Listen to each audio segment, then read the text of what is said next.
Hi എല്ലാവർക്കും നിംഷാസ് കിച്ചണിലേക്ക് സ്വാഗതം. ഇന്നിപ്പോൾ ഞാൻ ഷെയർ ചെയ്യുന്നത് ഞങ്ങളുടെ ഒരു ഈവനിങ് ആണ് കേട്ടോ. ഈവനിങ്ങും അതിൻ്റെ കൂടെ ഒരു സ്പെഷ്യൽ മസാല ഉപയോഗിച്ചിട്ട് തയ്യാറാക്കണ ഒരു ഫിഷ് ഫ്രൈഡ് റെസിപ്പി കൂടെ ഷെയർ ചെയ്യുന്നുണ്ട് കേട്ടോ. അപ്പോൾ കുട്ടികളുടെ കൂടെയുള്ളൊരു ഈവനിങ് എന്നൊക്കെ വേണമെന്നുണ്ടെങ്കിൽ പറയാം. നമ്മൾ എത്ര തിരക്കുള്ള ആൾക്കാരാണെന്നുണ്ടെങ്കിലും ഫാമിലിയുടെ കൂടെ കൂടുതൽ ടൈം സ്പെൻഡ് ചെയ്യുക അല്ലെങ്കിൽ കുട്ടികളുടെ കൂടെ ടൈം സ്പെൻഡ് ചെയ്യുക എന്നൊക്കെ ഉള്ളത് വളരെ ഇമ്പോർട്ടൻ്റ് ആയിട്ടുള്ള കാര്യമല്ലേ. അപ്പോൾ ഇന്ന് നമുക്കിത് ഒരു നല്ല അടിപൊളി ഒരു സ്പെഷ്യൽ മസാലയിലൊരു മീൻ വറുത്തത് തയ്യാറാക്കാം. സാധാരണ ഉണ്ടാക്കുന്ന ഒരു മീൻ വറുത്തതിൽ നിന്നൊക്കെ വ്യത്യസ്തമാണ് കേട്ടോ. അപ്പോൾ അതിന് വേണ്ടിയിട്ട് ഞാനൊരു 4 അയിലയാണ് എടുത്തിരിക്കുന്നത്. ഒരു 4-5 ചെറിയ ഉള്ളി ഒരു മിക്സിയുടെ ജാറിലേക്ക് ഇട്ട് കൊടുക്കുന്നുണ്ട്. ഒരു 8 അല്ലി വെളുത്തുള്ളി, ഒരു ചെറിയ കഷ്ണം ഇഞ്ചി, ഒരു പച്ചമുളക് ഇട്ട് കൊടുക്കുന്നുണ്ട്. എരിവിനനുസരിച്ച് കൂടുതൽ വേണമെങ്കിൽ പച്ചമുളകിൻ്റെ എണ്ണൊക്കെ കൂട്ടാട്ടാം. ഒരു തണ്ട് കറിവേപ്പില ഇതിലേക്ക് ചേർത്ത് കൊടുക്കുന്നുണ്ട്. പിന്നെ ഇതിലേക്ക് ഞാൻ കായത്തിൻ്റെ പൊടിയാണ് ചേർത്ത് കൊടുക്കുന്നത് കേട്ടോ. ഒരു 1/2 ടീസ്പൂൺ അളവിൽ കായത്തിൻ്റെ പൊടിയൊക്കെ നല്ലൊരു ഫ്ലേവർ കൊടുക്കും. പിന്നെ പെരിഞ്ചീരകമാണ് ചേർത്ത് കൊടുക്കുന്നത്. 1 ടീസ്പൂൺ അളവിൽ 1/4 ടീസ്പൂൺ മഞ്ഞൾപ്പൊടി ഇട്ട് കൊടുക്കുന്നുണ്ട്. അതുപോലെ എരിവിനനുസരിച്ച് മുളക് പൊടി ചേർത്ത് കൊടുക്കുന്നുണ്ട് കേട്ടോ. ഞാനിവിടെ ഒരു 3 ടീസ്പൂൺ അളവിൽ, അതായത് 1 ടേബിൾ സ്പൂൺ അളവിലാണ് മുളക് പൊടി ചേർത്ത് കൊടുക്കുന്നത്. പിന്നെ മല്ലിപ്പൊടിയാണ് ഇതിലേക്ക് ചേർത്ത് കൊടുക്കുന്നത്. സാധാരണ മീൻ വറുത്തതിൽ മല്ലിപ്പൊടി പലരും ചേർത്ത് കൊടുക്കാറില്ല, പക്ഷെ മല്ലിപ്പൊടി ചേർത്ത് കൊടുക്കുമ്പോൾ ഒരു സ്പെഷ്യലായിട്ടുള്ളൊരു ടേസ്റ്റ് ഉണ്ട് കേട്ടോ. ഞാൻ 1 ടേബിൾ സ്പൂൺ മല്ലിപ്പൊടി ചേർത്തിട്ടുണ്ട്. പിന്നെ ആവശ്യത്തിനുള്ള ഉപ്പ് കൂടെ ഇതിൻ്റെ കൂടെ ചേർത്ത് കൊടുത്തിട്ടുണ്ട് കേട്ടോ. ഇനിയൊരു 1/2 ടീസ്പൂൺ കുരുമുളക് പൊടി ഇട്ട് കൊടുക്കുന്നുണ്ട്. അതുപോലെ വിനാഗിരിയാണ് ചേർത്ത് കൊടുക്കുന്നത്. ഇതിപ്പോൾ കോക്കനട്ട് വിനിഗറാണ്, അല്ലെങ്കിൽ നിങ്ങൾക്ക് സാധാരണ വൈറ്റ് വിനിഗർ ഉണ്ടല്ലോ, അതാണെങ്കിലും ഉപയോഗിക്കാം കേട്ടോ. ഞാനൊരു 1.5 ടേബിൾ സ്പൂണോളം അളവിൽ ചേർത്ത് കൊടുത്തിട്ടുണ്ട്. പിന്നെ ഒരു 2 ടേബിൾ സ്പൂൺ വെളിച്ചെണ്ണ കൂടെ ഇതിൻ്റെ കൂടെ ചേർക്കുന്നുണ്ട്. ഇനി ഇതെല്ലാം കൂടെ നമുക്ക് നന്നായിട്ടൊന്ന് ബ്ലെൻഡ് ചെയ്തെടുക്കുക. എല്ലാം കൂടെ നന്നായിട്ടൊന്ന് അരഞ്ഞ് ഒരു പേസ്റ്റ് രൂപത്തിൽ തന്നെ വരണണ്ട. അപ്പോൾ അതേ നമ്മുടെ ഈ ഒരു മസാല ഒന്ന് റെഡി ആയിട്ടുണ്ട്. ഇത് നമുക്കൊരു പാത്രത്തിലേക്ക് ഇട്ട് കൊടുക്കുക. ഇതിപ്പോൾ കുറച്ച് തിക്കായിട്ടാണ് ഇരിക്കുന്നത്. അപ്പോൾ ഇത് നമുക്കൊന്ന് ലൂസാക്കി എടുക്കണം. ഒരുപാട് തിക്കായി കഴിഞ്ഞ് കഴിഞ്ഞാൽ മസാല പെട്ടെന്ന് കരിഞ്ഞു പോവുകയും ചെയ്യും, നന്നായിട്ട് ആ ഒരു മീൻ കഷ്ണങ്ങൾ പിടിച്ചും വരില്ല. അപ്പോൾ ആ സെയിം മിക്സിയുടെ ജാറിൽ തന്നെ കുറച്ച് വെള്ളം ഒഴിച്ചിട്ട് ഇതിലേക്ക് ഒഴിച്ച് കൊടുക്കണം കേട്ടോ. ഇനി നന്നായിട്ടൊന്ന് മിക്സ് ചെയ്തെടുക്കണം. ഈ ഒരു മസാലയിൽ പെരിഞ്ചീരകം അതുപോലുള്ള കാര്യങ്ങളൊക്കെ ചേർത്തത് കൊണ്ട് തന്നെ നല്ല ടേസ്റ്റാണ്. മല്ലിപ്പൊടി ചേർത്താലും ഒരു സ്പെഷ്യൽ ടേസ്റ്റാണ്. നിങ്ങൾ ഈ ഒരു രീതിയിൽ മസാല തയ്യാറാക്കി നോക്കിയിട്ടില്ലെങ്കിൽ തീർച്ചയായിട്ടും തയ്യാറാക്കി നോക്കാം കേട്ടോ. ഇനി നമുക്ക് വൃത്തിയാക്കി വെച്ച അയിലയിൽ ഇത് എന്താ പറയുക, നന്നായിട്ട് തേച്ച് പിടിപ്പിക്കുക. ഞാൻ നന്നായിട്ട് ക്ലീൻ ചെയ്തിട്ട് വരഞ്ഞെടുത്തിട്ടുള്ളതാണ് കേട്ടോ. അപ്പോൾ ഉൾഭാഗത്തും ഒക്കെ നന്നായിട്ട് തന്നെ ഒന്ന് തേച്ച് പിടിപ്പിക്കുക. അപ്പോൾ ഇപ്പോൾ നാട്ടിലൊക്കെ മീനിന് ഭയങ്കര വിലക്കുറവാന്ന് പറയുന്നത് കേട്ടു. ഈ മത്തിക്കൊക്കെ എന്താ 100 രൂപയ്ക്ക് 4 കിലോ മത്തിന്നോ ഒക്കെ പറയുന്നത് കേട്ടു. പക്ഷേ ഇവിടെയൊന്നും അങ്ങനെ ഇല്ല കേട്ടോ. ഇവിടെ അങ്ങനെ വിലക്കുറവ് സംഭവങ്ങളൊന്നും മീനിനൊന്നും അങ്ങനെ വരാറില്ല. ഇവിടെ മത്തിക്കാണെങ്കിലും അയലക്കാണെങ്കിലും അത്യാവശ്യം നല്ല വിലയുണ്ട് ഇപ്പോഴും. അപ്പോൾ അതേ ഇതുപോലെ ഒന്ന് നന്നായിട്ട് തേച്ച് പിടിപ്പിക്കണം. തൃശ്ശൂർ ഭാഗത്തൊക്കെയാണ് ഞാൻ ആ ഒരു വിലക്കുറവ് സംഭവങ്ങളൊക്കെ കേട്ടത്. എനിക്ക് അറിയില്ല കൂടുതൽ ഡീറ്റെയിൽസ്. എനിക്ക് തോന്നുന്നു ചാകരയൊക്കെ വരുമ്പോൾ അങ്ങനെ ആയിരിക്കുമല്ലേ. അപ്പോൾ നന്നായിട്ടൊന്ന് മാരിനേറ്റ് ചെയ്തെടുത്തിട്ടുണ്ട്. ഇനി സമയം ഉണ്ടെങ്കിൽ നിങ്ങൾക്ക് 1/2 മണിക്കൂറോ 1 മണിക്കൂറൊക്കെ മാറ്റി വയ്ക്കാം. നന്നായിട്ട് ആ ഒരു മസാലയൊക്കെ ഒന്ന് പിടിച്ച് കിട്ടും. അപ്പോൾ ഞാനൊരു 15 മിനിറ്റോളം സമയമാണ് കേട്ടോ മാറ്റി വെച്ചുള്ളൂ. ഇനി ഒരു പാനിൽ കുറച്ച് വെളിച്ചെണ്ണ ഒഴിച്ചിട്ട് അതിലേക്ക് 2 തണ്ട് കറിവേപ്പില ഇട്ട് കൊടുത്തിട്ടുണ്ട്. അപ്പോൾ ഞാനിത് ഡീപ്പ് ഫ്രൈ അല്ല ചെയ്തെടുക്കുന്നത്, ഷാലോ ഫ്രൈ തന്നെയാണ് ചെയ്തെടുക്കുന്നത്. കുറച്ച് എണ്ണ മാത്രമേ ഒഴിച്ച് കൊടുത്തുള്ളൂ, പക്ഷേ വെളിച്ചെണ്ണയിൽ തന്നെ ചെയ്തെടുക്കാം കേട്ടോ. അപ്പോഴായിരിക്കും നല്ല ടേസ്റ്റി ആയിട്ട് വരാം.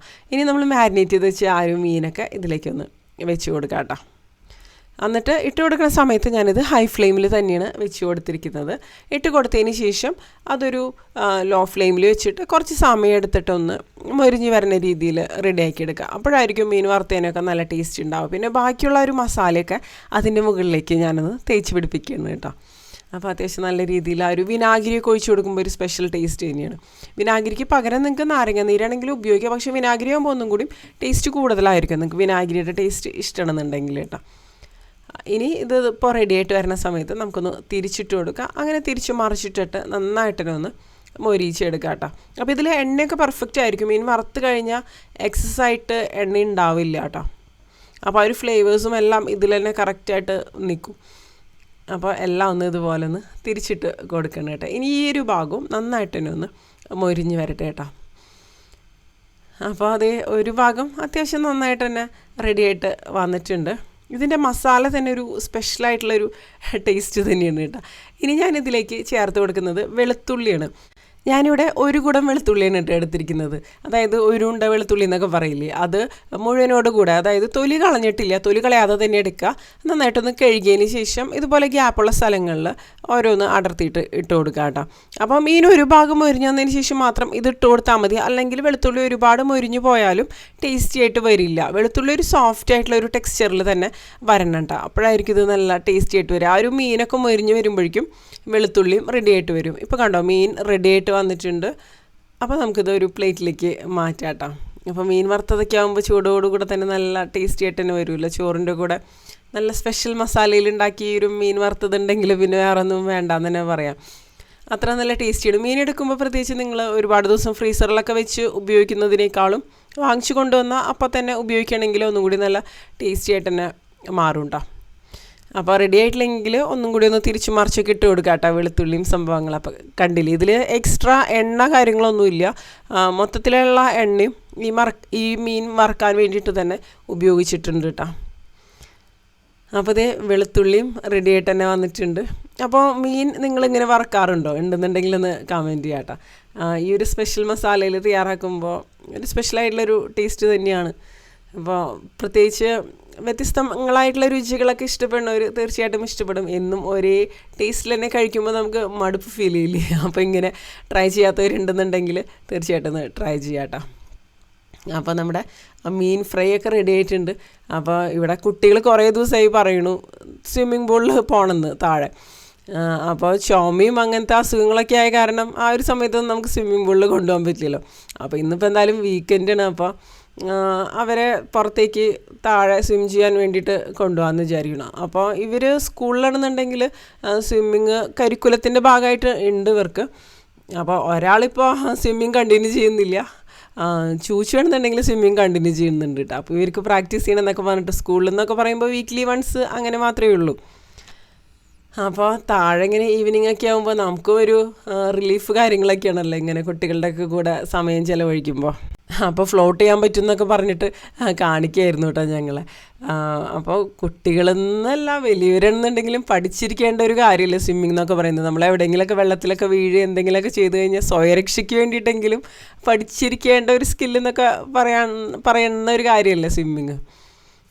ഇത് പറയണേ എനിക്ക് സ്വിമ്മിങ് അറിയില്ല കേട്ടോ. പക്ഷേ ഇന്ന് കുട്ടികളൊക്കെ സ്വിം ചെയ്യണ കണ്ടപ്പോൾ എനിക്കും സ്വിമ്മിങ് പഠിക്കണം എന്നുള്ളൊരു ആഗ്രഹം തോന്നി. എനിക്കും അനുഭവം അറിയില്ല, അതുകൊണ്ട് തന്നെ ഞങ്ങൾക്ക് അത്യാവശ്യം നല്ല നിർബന്ധം ഉണ്ടായിരുന്നു. ഇവർ അറ്റ്ലീസ്റ്റ് സ്വിമ്മിങ്ങിൻ്റെ ബേസിക് ആയിട്ടുള്ള കാര്യങ്ങൾ എവിടെയെങ്കിലും വെള്ളത്തിൽ വീണ് കഴിഞ്ഞാൽ സ്വയം രക്ഷപ്പെടാൻ വേണ്ടിയിട്ടുള്ള ഒരു കാര്യങ്ങൾ അറിഞ്ഞിരിക്കണം എന്നുള്ളത് കേട്ടോ. അപ്പോൾ അത് ഇവരിങ്ങനെ കാണിച്ചു തരുന്നുണ്ട്, ഫ്ലോട്ട് ചെയ്യാൻ പറ്റുന്നുണ്ടെന്നൊക്കെ പറഞ്ഞിട്ട് കാണിച്ചു തരുന്നുണ്ടായിരുന്നു. അപ്പോൾ ഇവർ വെള്ളത്തിൽ കളിക്കണൊക്കെ കണ്ടപ്പോൾ ഈ വെള്ളത്തിൽ കളിക്കാന്നുള്ള സംഭവത്തിന് പ്രായമൊന്നുമില്ലല്ലോ. കുട്ടികളാണെങ്കിലും വലിയവരാണെങ്കിലും ഒരുപോലെ തന്നെയല്ലേ. അപ്പോൾ എനിക്കും ഒന്ന് സ്വിമ്മിംഗ് പൂളിൽ ഇറങ്ങിയാൽ കൊള്ളാമെന്നൊക്കെ തോന്നി. എനിക്കും സ്വിമ്മിങ് പഠിച്ചാലോ എന്നൊക്കെ തോന്നി. പിന്നെ ഇതിനൊന്നും അങ്ങനെ പ്രായമില്ലല്ലോ. നമുക്ക് എപ്പോഴാണെങ്കിലും പഠിക്കാൻ നമ്മുടെ മനസ്സല്ലേ ഇമ്പോർട്ടൻറ്റ്. നമുക്ക് മനസ്സിൽ അത്രയ്ക്കൊരു ആഗ്രഹം തോന്നുന്നുണ്ടെങ്കിൽ നമുക്ക് ഏത് പ്രായത്തിലും പഠിക്കാൻ പറ്റും. അപ്പോൾ സ്വിമ്മിങ് സ്യൂട്ടൊക്കെ വാങ്ങിച്ചൊന്ന് ഇറങ്ങിയാലോ എന്ന് തോന്നി. ശരിക്കും പറഞ്ഞാൽ ആഗ്രഹം നന്നായിട്ട് തോന്നണമെങ്കിൽ എന്തായാലും എന്താ പറയുക, ആഗ്രഹങ്ങളൊക്കെ നടത്താനുള്ളതല്ലേ. അതായത് പ്രത്യേകിച്ച് പറ്റാവുന്ന ആഗ്രഹങ്ങൾ എന്ന് പറഞ്ഞൊരു കാറ്റഗറി ഒന്നും ഇല്ല. പക്ഷെ എന്നാൽ പോലും നമ്മളെ കൊണ്ട് പറ്റുന്ന എല്ലാ ആഗ്രഹങ്ങളും നമുക്കിപ്പോൾ ചെയ്യാൻ പറ്റുന്ന കാര്യങ്ങൾ അങ്ങനെയൊന്നും ആവണമെന്നില്ലല്ലോ. ഇതൊക്കെ നമുക്ക് വേണമെന്നുണ്ടെങ്കിൽ ചെയ്യാവുന്ന കാര്യങ്ങളല്ലേ. അപ്പോൾ ഞാനും സ്വിമ്മിങ് പഠിക്കണമെന്ന് വിചാരിക്കുന്നുണ്ട്. അപ്പോൾ കുറേ നേരം ഇങ്ങനെ അവർ വെള്ളത്തിൽ കളിച്ചും എന്താ പറയുക, ആദ്യം തന്നെ കിഡ്സിൻ്റെ പൂളിലായിരുന്നു ഇറങ്ങിയിട്ടുണ്ടായിരുന്നത് കേട്ടോ. ഇപ്പോൾ കുറേ നാളുകൾക്ക് ശേഷമല്ലേ പിന്നെ അഡൽസിൻ്റെ വലിയ പൂളിലൊക്കെ ഇറങ്ങി. അപ്പോൾ ചൂച്ചുവിന് ഹൈറ്റിൻ്റെ ആ ഒരു ഡിഫറൻസും കാര്യങ്ങളൊക്കെ ഉണ്ടായിരുന്നു. നന്ദു നന്നായിട്ട് സ്വിം ചെയ്യുന്നുണ്ടായിരുന്നു, കുഴപ്പമൊന്നും ഉണ്ടായിരുന്നില്ല. അപ്പോൾ ഞാൻ അവിടെ ഇരുന്ന് ചുമ്മാ അങ്ങനെ സെൽഫി എടുക്കലും സൺസെറ്റ് കാര്യങ്ങളൊക്കെ വന്നു. അപ്പോൾ അതിൻ്റെ ഫോട്ടോസ് എടുക്കലും വീഡിയോസ് എടുക്കലും അങ്ങനെ ചുമ്മാ ഇങ്ങനെ കുറേ നേരം കഴിഞ്ഞപ്പോൾ പിന്നെ കുട്ടികളൊക്കെ കൊണ്ട് സ്വിമ്മിംഗ് പൂളിൽ വന്നു കഴിഞ്ഞാൽ അവർ പിന്നെ വെള്ളത്തിൽ നിന്ന് കയറില്ലല്ലോ. അത് കുട്ടികളുടെ ഒരു പൊതു സ്വഭാവമല്ലോ. കുട്ടികളെന്നല്ല കേട്ടോ, എനിക്ക് തോന്നുന്നു വലിയവരും അങ്ങനെ തന്നെയാണ്, ഞാനും അങ്ങനെയൊക്കെ തന്നെയാണ്. അപ്പോൾ പിന്നെ കുട്ടികളെ നമ്മൾ കുറ്റം പറഞ്ഞിട്ട് പ്രത്യേകിച്ച് കാര്യമൊന്നുമില്ലല്ലോ. അപ്പോൾ അങ്ങനെ കുറേ നേരം അങ്ങനെ ഒരു ഈവനിങ് അവിടെ അങ്ങനെ സ്പെൻഡ് ചെയ്തു. കുട്ടികളുടെ കൂടെ സമയം ചിലവഴിക്കുമ്പോൾ നമ്മളും കുട്ടികളാവുന്ന ഒരവസ്ഥ, അല്ലെങ്കിൽ നമ്മുടെയൊക്കെ ഉള്ളിൽ ഒരു കുട്ടി ഒളിഞ്ഞിരിപ്പില്ലേ അല്ലേ. എപ്പോഴും നമ്മളൊരു എന്താ പറയുക, എത്ര പ്രായമായാലും നമ്മുടെ മനസ്സൊക്കെ ഇപ്പോഴും ചെറുപ്പം തന്നെയാണ് അല്ലേ. അങ്ങനെ ഈ ഒരു വ്ളോഗ് ഇവിടെ എൻഡ് ചെയ്യാണ്. ഈ ഒരു വീഡിയോനെ കുറിച്ചുള്ള നിങ്ങളുടെ അഭിപ്രായങ്ങൾ തീർച്ചയായിട്ടും താഴെ കമൻറ്റ് ബോക്സിലൊന്ന് അറിയിക്കാം കേട്ടോ. അപ്പോൾ ഇതിലും നല്ലൊരു വീഡിയോ ആയിട്ട് നമുക്ക് വീണ്ടും കാണാം കേട്ടോ.